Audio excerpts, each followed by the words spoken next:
Welcome to the Schuby Show, where sports, movies, TV shows, technology, history, and more come to life. Now, please be seated and get ready for some more never-ending nonsense with yours truly, Schuby.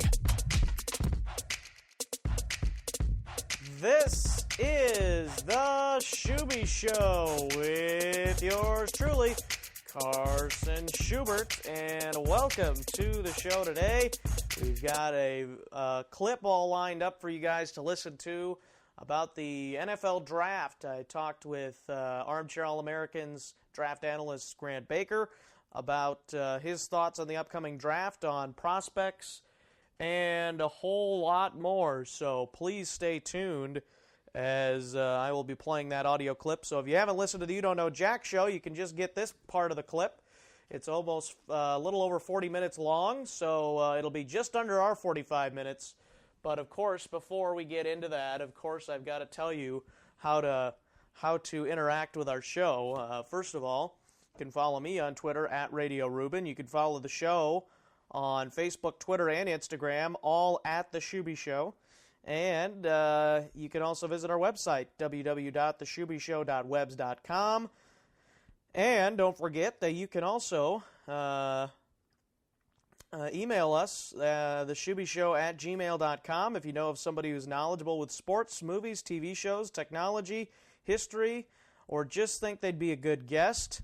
Please contact us via the email, shubyshow@gmail.com, theshubyshow@gmail.com, or on social media or via our website. So please do those things, and that is going to do it for me. I will be back on Friday, though, so not too far away. We're getting a late start on the episodes this week, but that's just the way it is.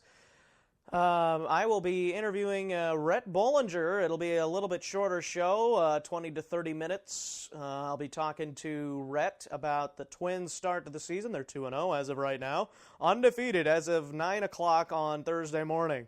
So they will be playing later today, and we'll talk about that game and also what is upcoming from the Twins against the White Sox and what to expect for the rest of the season.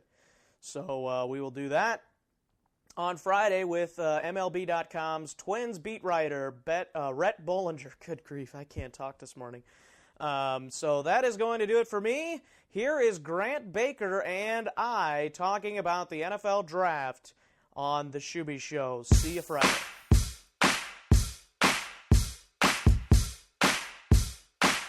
Welcome back to the You Don't Know Jack show. Again, joined by Grant Baker of the Armchair All-Americans, armchairallameriCans.com, and the Dash to the Draft podcast. And Grant, give us a little bit of a history of why you like the draft and your work with studying the draft. So I think I've always enjoyed the strategic aspect of sports, front offices especially, trades, free agency. And the draft is kind of the biggest part of that. So while most people tend to focus on what's happening on the field, and certainly I love that as well, I've just always been really intrigued by the front office aspect of it. Ever since I was a kid, I loved watching the draft. I loved trying to figure out why people went where they did. And a couple years ago, I started learning how to scout prospects and trying to project where they go and pick sleepers and pick busts. So it's just something I just have a passion for. I really love watching tight ends from Toledo at 1:30 in the morning. So all right. It's not for everybody, but it's something I love doing. Right. Yeah. No. I can hear you on that one. There's, I know. There's plenty of guys that just love watching film on guys, and that is definitely for some people. And for me, I just look to the experts and say, hey, where's this guy going? Hey. Then I can make fun of that person later when they don't end up going anywhere close to that. But then they can make fun of me for picking Gonzaga to be eliminated in the before the Sweet 16. So it works out both ways. Did you kind of just get an interest out of it out of the blue, or have you kind of always enjoyed that aspect of the game? I'd say I've always enjoyed that aspect of the game more than maybe others. I started doing draft work where I would kind of just figure out where people expected, guys from my team to go. So I'm a Raiders fan. So I'd always try and figure out, like, what do the experts say Raiders going to be picking? And then I was like, why don't I just do my own research on who I think the Raiders are going to pick? I think I know some stuff about football. I'd love to, watch tape on the guys that they're talking about and see what they're like. And I think that just kind of evolved to me loving the draft and me doing it for, all 32 teams and as many prospects as I can. All right, and I forgot to mention that you are on Twitter also, and you're on Twitter at GrantBaker34, and Baker spelled as you would expect Baker to be spelled, even though, Grant, maybe you don't know this, but there are Bakers spelled with 2 Ks. Right, those people are weird. Yes, and actually, I think there's a few from Northwest Iowa area here where I am located, if you did not know that. So it's kind of interesting, but that is not the proper way to spell Baker, according to Grant and how he spells it, and according to my preference. So. And how the profession and occupation spells it. Yes, that's right. Baker's dozen, 13. 13. All right. Why I don't have a column picking out my favorite 13 prospects from the week and calling it Baker's dozen is just, I don't know why I haven't done that yet, because that is way too easy to do. Yes. You definitely should do that. That should be on your agenda for writing your next article. Maybe your 13 top 13 players you like, or whatever, 13 top prospects, something like that. But if you want to see my 50 top prospects, I actually just did a big board that got published this morning. Yes, good transition here. Grant's big board 2.0, as he does not do like 9.3s like Mel Kiper or Todd McShay does. He actually takes his time and doesn't try to get all these out. Maybe they don't do that, but there are some people that just go crazy with trying to get drafts out there, and some people do it with the worst possible guys in the draft going number 1 overall, that people just go crazy with mock drafts. And Grant is not one of those people, at least not. Maybe he does those in private, but in public he does these 2 at a time or 1 at a time, and takes his time to do these. So just want to make sure I've seen everybody enough to where I'm confident putting them where I am. Yeah, that's always good. And then Grant, I know I didn't really talk to you about this, but what differences have you did you maybe compare to and contrast from your first big board? So the first big board, I only did 25 prospects. This was over a month ago. So before the combine, we didn't have as good an idea of everybody. I had some prospects much higher. I had Mitch Trubisky, I think, at 16 on my first big board. I had a couple guys in the top 25 that had no business being there, like Zach Cunningham. For the most part, though, I had guys like Solomon Thomas outside of the top 20, I think, which is ridiculous in hindsight. But the main thing is I went from 25 guys to 50 guys on this latest big board. So Solomon Thomas has moved all the way up from outside the top 20 or 25 all the way to number 5. Grant, what are your do you think so obviously you think he's the second best defensive end in the draft, or defensive lineman in the draft, next of course to Myles Garrett? Right. So I think Thomas is just incredibly versatile and athletic, and I really like what he brings to the table. Whether you play 3-4, whether you play 4-3, he's going to be able to play all 3 downs in either scheme, really regardless of what you run. He's a very impressive athlete, but he's also incredibly intelligent. He's technically skilled. The only thing I'm worried about, he's a little undersized, so that could limit his ability to play on the defensive line. But if that's not a big issue, he's going to be a stud for a long time.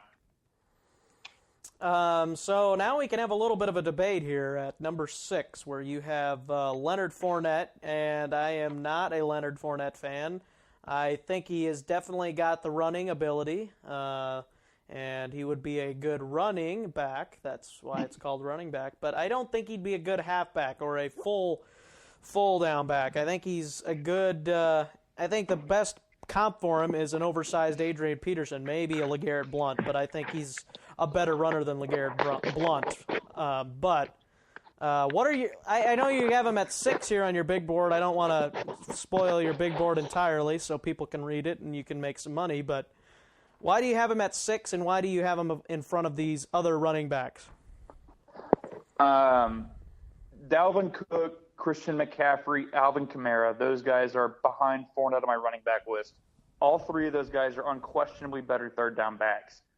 None of those guys touch Fournette on first and second down. Fournette is 240 pounds with 4.5 speed and the ability to make people miss in the open field. That is just not something you can teach to prospects. Most guys that are big and fast do not have the ability to make cuts that Fournette has. So whenever I put him in the top 10, the only guy of the somewhat recent history that has been that big, that fast, and that ability to make cuts and run away from people is Adrian Peterson. And so that's why you're seeing all of these comparisons to Peterson. I mean, I'm not going to say that Peterson was a great third down back because he wasn't a great third down back at all. He was a first and second down, pound the football between the tackles kind of back. And if that's what you need, Leonard Fournette is exactly the guy that you want. So I think he's not great as a blocker and he's not great as a receiver, but he shows the potential in those areas. He's just not very committed to it at LSU. He's got decent hands. He just doesn't run very good routes. He can block at that size, clearly. He just wasn't committed to it at LSU. So I think at the pro level, that might not be that big of a deal. He could be an all-pro level back.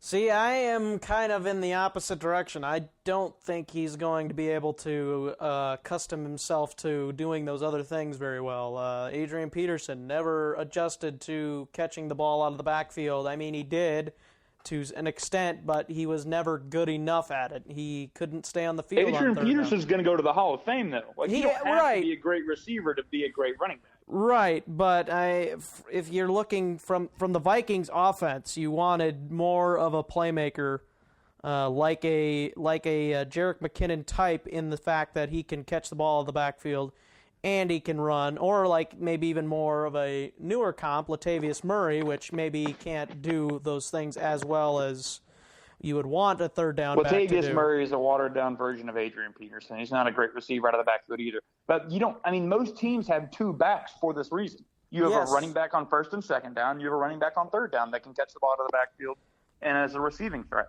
Fournette is your first and second down back. He's not going to be your third down back, but those guys are not very hard to find. You can often pick up starting caliber third down backs in the 5th, 6th, 7th round of the draft. So I don't necessarily think that's as big a deal as people are making it out to be. But then my question would be, is a one-dimensional running back worth a top 10 pick? In the right fit, absolutely. So I think a fit like Carolina, 8th overall, whenever you've got Cam Newton in the backfield and they clearly need another running back, I mean, I could see that happening very easily. Yeah, I could see Carolina, or a team like an Oakland Raiders team. Obviously, he's not going to fall. Well, that he's not far. going to be there that far, right? But just going with teams that could use that kind of a guy. I think if I am maybe the Eagles, even you could maybe even make a case for Fournette to go to the Eagles. They could absolutely use Leonard Fournette at the 14th pick. And he might fall that far because like you said, a lot of these teams don't need a running back, but purely off of his talent, I have to put him 6th overall. Yeah, I think what I'm going to do, I think I'm going to say Carolina is going to look at this running back class, and I'm going to say they're going to pass up on Fournette just because, of course, if he's there. I think a lot of teams are going to pass on running backs in the top 10 because they know how deep of a class it is. And they know that even in the 3rd, 4th, maybe even 5th round or later, they can get at least a situational running back, situationally gifted running back, whether it's a ground and pound guy like a Donta Foreman or a Samaje Perine, or if it's a all-around back like a Dalvin Cook or a Christian McCaffrey. There's a lot of running backs to pick from, that's for sure. Yes, and somebody was saying maybe it's not as good as people are saying, but it's like I think you are definitely overlooking this. It is definitely a great running back class, but I have 4 running backs in my top 19, just to clarify. Yeah. My top 19 players, there's 4 running backs. Yes, it's crazy. And there's a few other positions that are loaded as well, and one of those being tight end. Tight end is loaded in this draft. O.J. Howard, who I think is the number 1 surefire pick in the whole draft, I think. What's your thoughts on O.J. Howard? You have him at 8 on your big board.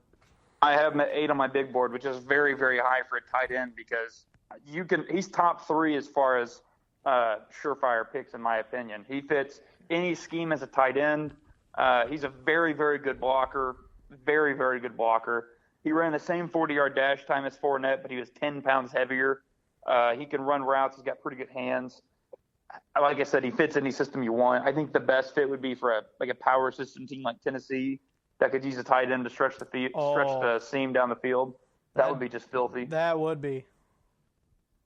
I know they've got Delaney Walker, but he's a little older, and they play with 2 tight ends all the time, so that could still work. Yeah, and some people were saying, Delaney Walker's the only reason, but if you get Marcus Mariota another weapon, his receiving core is better. I think they got a couple of guys, but they could use the number 1 receiver, number 1 wide receiver. Yeah, they could still use a receiver, or they could use a tight end to go pair up with Delaney Walker. So, if you think about it, New England a couple of years ago had a strategy where their best receiver was, I think, Wes Welker, just a slot guy, and they played the 2 tight end system with Hernandez and Gronkowski, and they were just unstoppable in the passing game. Oh my gosh! You imagine that offense in the red zone? Nobody's gonna be able to cover both those tight ends. Exactly. It's crazy. It's like the Patriots just did. You thought they had enough weapons on offense with Edelman and Hogan and Amendola and Mitchell and whoever else you can think of, obviously, the tight ends. But then they decided, you know what, we don't have enough weapons. Let's go get Brandon Cooks. So they get Brandon Cooks and Dwayne Allen to put behind Rob Gronkowski. Hopefully he comes back healthy, which he probably will. So New England stocking up on players they already had, and one thing I want to get your thoughts on this, Grant. How much do you think that teams are weighing in on the future when they draft? Because it seems to me a lot of teams are realizing that, like the Vikings did with Mackenzie Alexander, they realized that Captain Munnerlyn was probably not going to come back next year, which he didn't, and they decided to draft this guy in the second round, Mackenzie Alexander, to eventually take that cornerback spot, not necessarily his spot in general, but to fill that need for next year. How many teams do you see that do that all the time? Well, I think the strategy, by the way, the Alexander pick, I love that pick. I had a first-round grade on him last year. Yes, I think the strategy as a GM that I've understood is you don't draft for this year, you draft for the next 5 years. So after that, it's really difficult to kind of project what your team's going to be, but you don't draft for this year, you draft for the next 5. So a lot of teams draft BPA, best player available, so they just draft the best player on their board. The Ravens are notorious for doing that. Regardless of position, you take the best player and let them develop. But you definitely think about the future. Some teams are a little different. Some teams, they understand they have a very small window, and so they need to load up on talent right now to kind of maximize their chances of winning a Super Bowl. Other teams are younger, so they can take a chance on a guy that might need some time to develop or stockpile picks for the future. But you like I said, the rule of thumb is you draft for the next 5 years. Absolutely. And for people that say, which prospect is it that's like 25? Is that Garrett Bowles? Garrett Bowles out of Utah, right. So I would say to those people that say that he's too old, I would say, yeah, but if he's good for the next 5 years, that's a win.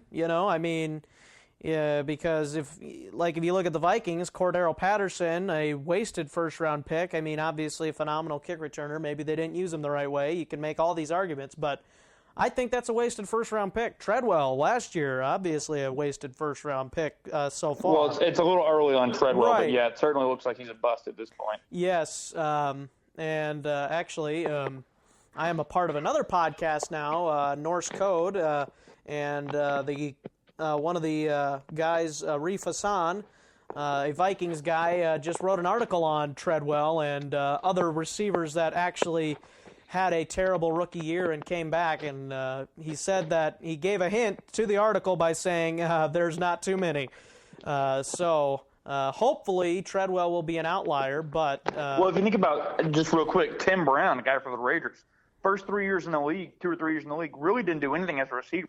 Was effective as a returner, but minimal production. And then year 3 or 4, year 5, just absolutely took off and became a Hall of Fame talent. Yeah. So, I mean, it's certainly rare, but it's possible he can still develop. But as of right now, we are all wishing that we selected Michael Thomas instead of Laquan Treadwell.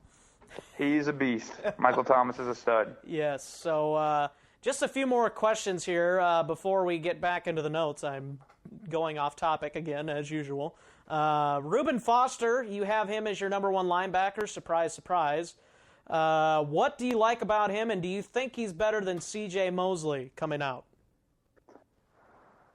That's tough. So I can't that's a tough question. I don't remember much about Mosley whenever he came out, to be completely honest with you. I didn't do as much film study back then. I will say Foster has everything you want as an inside linebacker with a couple of minor exceptions. So all the major things you want to check off, size, experience, sideline to sideline speed, ability to shed blockers against the run, ability to stay on the field all 3 downs and cover. He's got all those things. So from that perspective, he could be an all-pro talent. I don't like the fact he's got a slow first step. He sometimes appears indecisive. That kind of worries me a little bit. And then obviously he got dismissed from the combine. So some character issues possibly there. That's tough. I've got him 10th overall on my board and the clear-cut number 1 linebacker. I think he'll be a really good player in the league. But as far as versus Mosley, I really can't give you a fair answer on that. All right. So taking a look here at, let's see, I had something. Oh, yes, cornerbacks quickly. What are your thoughts? This is also one of those positions where you look at, holy smokes, there is a lot of cornerbacks. Would you say the cornerback class is almost as plentiful as the running back class? You can make the argument. Certainly you can make the argument. I would say the difference between the tight end class and the cornerback class is in rounds 4 through 6 for the tight ends, you're still going to get like 2nd or 3rd round talents. For the corners, there's just a lot of them between like 15 and 40 on the board. So there could be a lot of guys that get drafted in the early 2nd round that have late 1st round grades. That would be the big difference for me. So I would say it's deep, but I wouldn't say it's as loaded as tight end is. Would you say it's as loaded as running back? You probably don't think so. No, I would still say running back ahead of corners, just because, like I said, they've got 4 running backs in the top 19, which is just incredibly rare. Would you say running back ahead of tight end, though? Trick question. Yeah, it's tough. I would say, I'm gonna say tight end just because I can't think of the last time a tight end class was ever like this. Yeah, it's pretty phenomenal. All right, Fabian Moreau is your last guy on the big board. I won't spoil any more after this. He's a guy that I had possibly the Vikings picking up, and I thought maybe in the 4th to 6th round, but you have him way up here. Obviously, you can't tell if he's going to go that high, but talent-wise, you think he's 50th overall. You say he's raw, but what do you like about Fabian Moreau? Well, just real quick, when I think about Fabian Moreau, there was a guy last year that came out that reminds me a lot like him, and that's Artie Burns out of Miami, and I think he was a 24th or 25th pick in the draft out of Pittsburgh. Yes. He's skyrocketed up boards. I know Mike Mayock has Moreau as a first-round pick in his latest mock draft. Moreau, you look at him, he's over 6 feet tall. He ran the 40 in 4.35 seconds. He's got really fluid hips. He's a physical tackler. He's just raw. And whenever you have those kind of tools as a corner, those guys tend to be first-round picks. Raw corners, if you have all those measurables ticked off, the hips, the speed, the length, you get moved up the draft pretty high. We saw that with Eli Apple and Artie Burns last year. I think we're going to see it with Fabian Moreau this year. Yeah, it has been interesting to watch him rise on the draft board. So before I ask any more questions, we'll go back to the show notes here. Give me your top 3 in each of the skill positions here. We kind of already said some of them, so if it's a repeat on some of them, you don't have to repeat. But quarterback, wide receiver, running back, tight end, top 3, go for it. All right, so my number 1 quarterback is Deshaun Kaiser at Notre Dame. I know that's going to surprise a lot of people, but Kaiser has a really impressive arm. He is played in a more pro-style scheme than any of the other top quarterbacks. People will say, well, he didn't start a lot of games at Notre Dame. He was fighting for his job. Maybe he's not as refined. His accuracy and footwork can improve. That's all true, but he has a lot of tools, and I think if I was going to bank on any quarterback in this draft to be a starting quarterback 5 years from now, I would say Kaiser. I think I have him 20th or so on my big board. He's my number 1 quarterback. He's not as good as a guy like Carson Wentz last year, as good as Jameis Winston or Marcus Mariota the year before. So I'll say Kaiser 1. Number 2, I will say Deshaun Watson. I know a lot of people like him as the number 1 quarterback just because he was so good at Clemson, leading the team to the national title this year, almost last year as well, because he's got the leadership, he's got the intangibles, the mental things we like to talk about our quarterbacks having. The fact of the matter is he doesn't have as good an arm as Kaiser. It's pretty average, honestly. He's got some accuracy issues from intermediate to deep. If you watch a lot of the passes that he threw to Mike Williams made a lot of really impressive catches bailing him out. He also played at that spread style system out of the shotgun. It's going to take him a while to adjust. I just don't think that the odds of him being a good NFL quarterback are as good as Kaiser. And then third, I've got Trubisky. I was a lot higher on Trubisky earlier in the process, but the more I went over his film, the more I realized he's throwing a lot of slants and bubble screens to inflate his numbers. He's got a lot of trouble making deep throws that aren't just wide open, and he made a lot of questionable decisions. And he also played in that spread system. He was only a 1-year starter at North Carolina. So I just have a lot of big questions about Trubisky. I don't think he's a first-round talent at all. So those are my top 3 quarterbacks. Just real quick on Watson. Obviously, he was a winner at Clemson. That's one thing you got to look at if you're talking about it. Obviously, a great team around him. But one thing that always held me back with him, going back to last year and this year even, were the interceptions. How big of a factor do you think the interceptions will translate into the next level? And then you can continue on with your other prospects here. Well, that's just part of the issue he's had with his accuracy and some decision-making flaws. I mean, he never makes complex reads of defenses. And so when you ask him to do that, he's going to throw a lot of picks. He never reads the entirety of the defense. He usually only reads like one guy, which is something you really can't do at the NFL level. So that could be a really big issue if he's thrown into a starting job right away. So moving on to running back, I already mentioned Fournette as the number 1 back just because of his combination of speed and power. My number 2 back is Dalvin Cook. He reminds me a lot of Jamal Charles, kind of a third down back with the ability to run on first and second down, really well-rounded. I think he's underrated as an actual runner. His ability to break tackles and make cuts is really impressive. My third back is Christian McCaffrey. I think you can play him at running back or wide receiver. He's going to be really successful in that Reggie Bush kind of role. 700 rushing yards, 700, 800 receiving yards. Just someone that defenses have to account for all the time because he's very difficult to defend against. Not as good between the tackles, I understand, but his ability to make cuts, make people miss, lateral movement is just really, really impressive. And so I think he'll be a really good player in the NFL. Moving on to my wide receivers, my number 1 receiver is Corey Davis out of Western Michigan. He is dealing with an ankle injury that caused him to miss both the combine and his pro day. However, he is an absolute star. 6'2", 6'3", very, very impressive route runner, very good at getting separation from defenders, making routes look the exact same.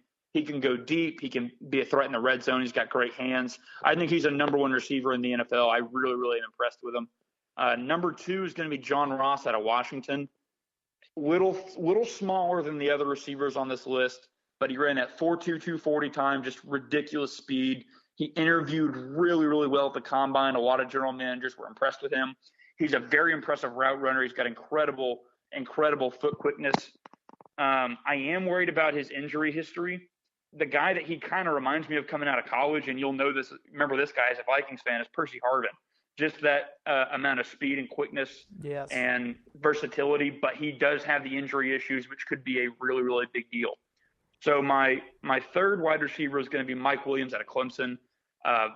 Physically very intimidating, very good at using his body and physicality to beat up on corners. Really worried about his ability to run routes. The thing that Ross and Davis do very well is that they are very efficient route runners. Williams is not. He is very sloppy with his routes. He just relies on being bigger and stronger than defensive backs to get open. That's not going to work at the NFL. He's going to have to work on that. But I do think his ability to make contested catches, go over the middle, and just use his body, like I said, to box out corners could make him a very good receiver at the next level.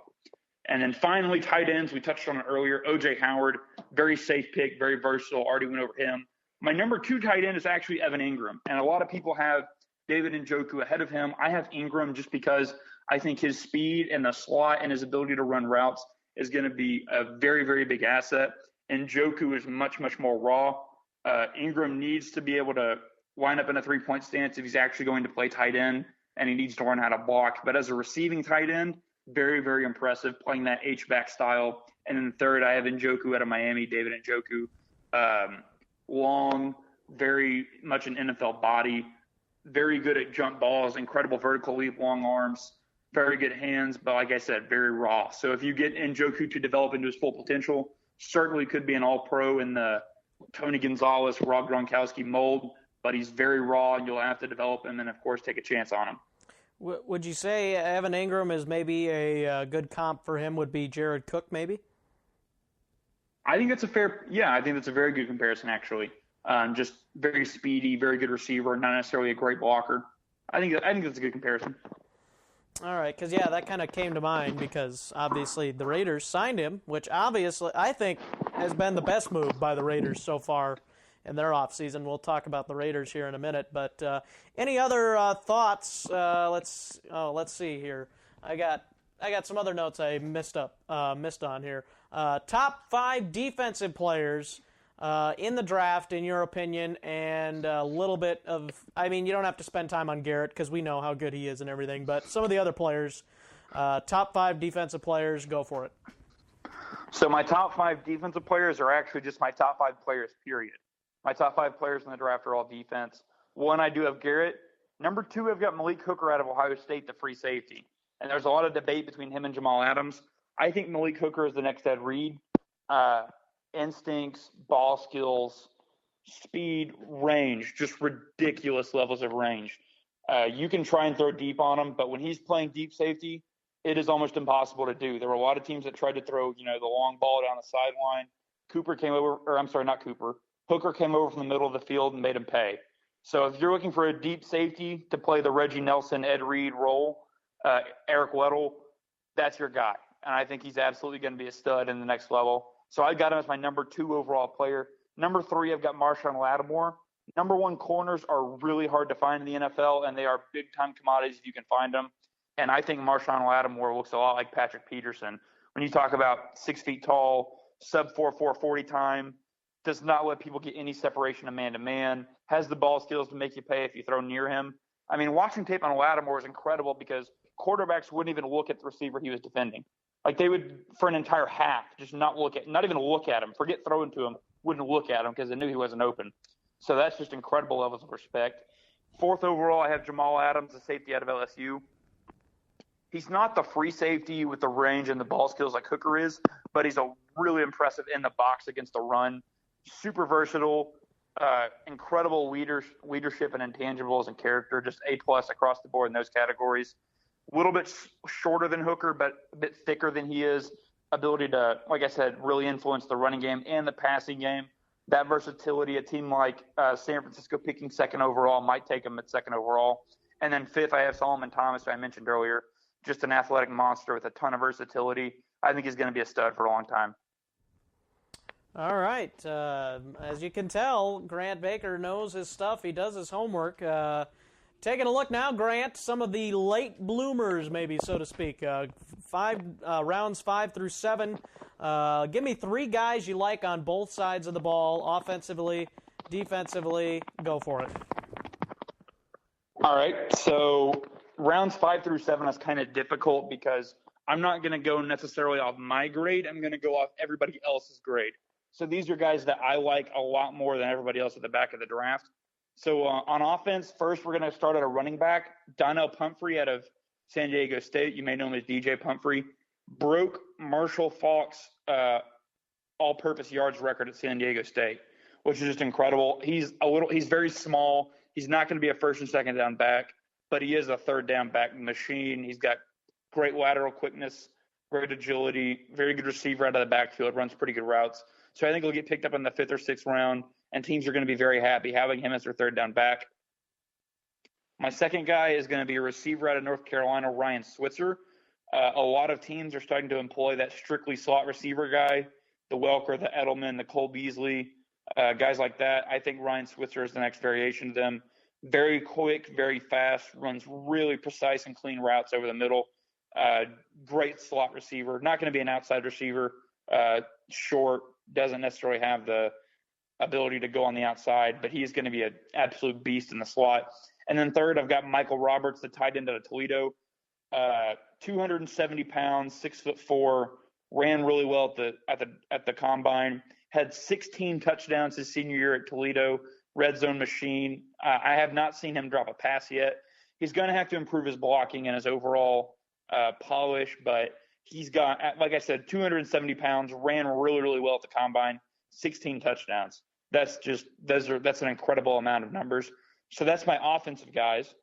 And then defensively, my first one is a really deep sleeper. DJ Jones, a defensive tackle out of Ole Miss.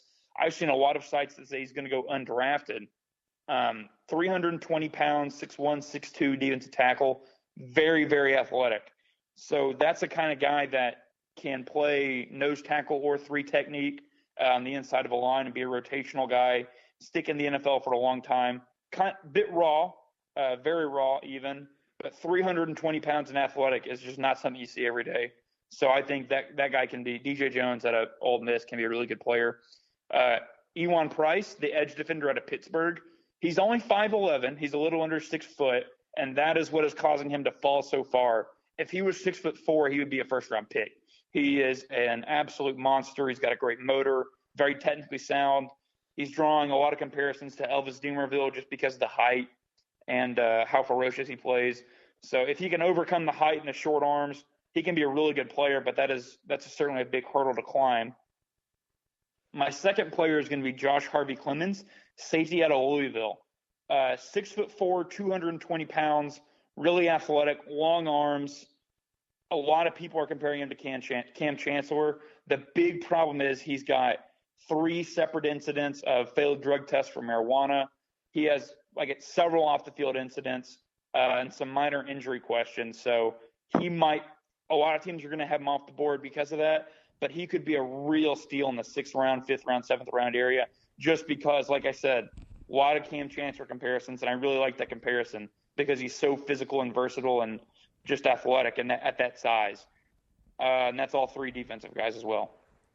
All right, so hopefully the Vikings can pick up one of these deep sleepers for you here, or your I think team, Josh Harvey Clemens would make a lot of sense for the Vikings, actually, just because Andrew Sendejo is not a great strong safety, and I think Harvey Clemens is the kind of guy that would really help them out in the back end. But Grant, didn't you know that Andrew Sendejo just had the best season of his career? I mean, if a guy hits 150 for 3 years and then hits 180, that's the best season of his career, too. He still needs to be replaced. Yes, I know. We've been looking for quite a while to find a safety opposite of Harrison Smith. Maybe, I love Harrison Smith, by the way. Harrison Smith is very underrated and very much a superstar. Yes, and one thing that I think could potentially be something, maybe Jaron Kearse develops into being that guy opposite of him, whether it's on the back end. I think Jaron Kearse is probably a better cover guy than tackling. Maybe I'm totally off on that, but... Well, I mean, Kearse is actually very similar to Harvey Clemens in that 6'4" athlete out of Clemson last year fell all the way to the 7th round just because he had some questions about his motor and how much he loved the game, not because of necessarily what he could do athletically. So yeah. Yeah, so I mean, and Mike Zimmer likes to use Harrison Smith at the line of scrimmage to blitz, and he likes to use him to drop back in coverage. So if he can get another one of those guys that can do one or the other or both, that would be just sick to see in the back of the Vikings secondary there. Interesting thoughts there. Moving on to some more draft talk. Fitz for the Vikings at the pick in the second round, number 48. What do you think's the best fit, and maybe some other guys there?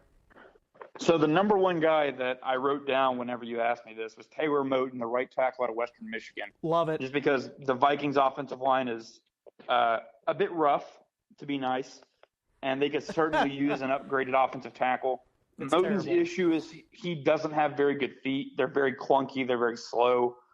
Outside of that, he's a very good right tackle. He's got great hand usage, really powerful, pretty good in the running game. He just has a lot of problems with speed off the edge. So if you can have a running back help him chip at the line of scrimmage, or if he can just get better with his footwork, he'll be a really good player. I think he'll be there in the second round. This is a really weak offensive tackle class, so he might not be there, even though I've got a late second, early third grade on him. But I think he would be a good fit for you guys at pick 48, knowing your needs. He would. If you can't get him, there's some other offensive linemen. Dan Feeney, guard. Dion Dawkins, maybe a right tackle, probably going to need to play guard. Terrible footwork. But if not for that, I think Josh Jones out of NC State, another strong safety, could really be the guy for you. He's very versatile, coverage, run stopping, lining up in the slot and covering slot guys. So like you mentioned, having another guy like Harrison Smith to kind of be a jack of all trades, I think Josh Jones could really be that guy for you. Sweet, man. I also kind of like Budda Baker, too. He's not going to be there. Not going to be there, obviously. Not in my mind. But if there is a safety, or if there's even a guy that you think is worth trading up for if you're the Vikings, I would say him or an offensive. And I wouldn't even trade up for an offensive lineman, honestly, just because you never know who's going to fall, and you just signed some guys. I mean, obviously, I'm not a big fan of Mike Remmers or necessarily even Riley Reif, but I just wouldn't. Riley Reif's not bad. Riley Reif's not bad. He's not bad. Yeah, oh yeah. Well, we found that out last year with T.J. Clemmings. Oh my, yeah. Since we've got two Cowboys fans that are part of the show, what are you got some fits for Cowboys at 28? So the two big glaring needs the Cowboys have, both defensively, pass rusher and cornerback. Fortunately, they should have a lot of talented guys there at 28 for them to pick between. If they go the edge rusher route, if Charles Harris falls to them at 28, I've got him 24th on my board. Just another little tidbit for you guys. I've got him 24th on my board. He can stop the running, get after the passer. Pretty good hand usage, a lot of different moves, nice little spin move. I think he's going to be a pretty good pass rusher in the NFL. If he falls to them at 28, I think they'll take him. The intriguing option is that they go after Takaris McKinley if he's there. Oh, that'd be interesting. A lot of analysts have him as a top 15 guy. I don't. I'm not as high on him just because I see a lot of Deion Jordan in him, and that is certainly nothing that you want in a prospect as far as a little too inconsistent for me, doesn't give you anything against the run, just relies on his pure athletic ability to beat players and doesn't actually have any pass rushing moves. All those things are what Deion Jordan had when he came out, and I see a lot with McKinley too. So he's got that all-pro potential as far as length, speed, power, just ability to whip people on any given possession. But I don't know. So that's a very intriguing guy if he's there and they really like what they see in him. And cornerback, the guy I think they would love to have at corner is Garyon Connolly. I don't know if he'll be there or not. Connolly's another guy that's very up and down the board for some people. Some have him as high as 10th to Buffalo. Others have a second-round grade on him. I got him as a midweight first. Long, pretty good hands, pretty fast. Just checks all the boxes as a corner. If they don't get Conley, they could take Tre'Davious White, but he's a little undersized for me. I think he's a nickel corner, not an outside corner. Or Quincy Wilson.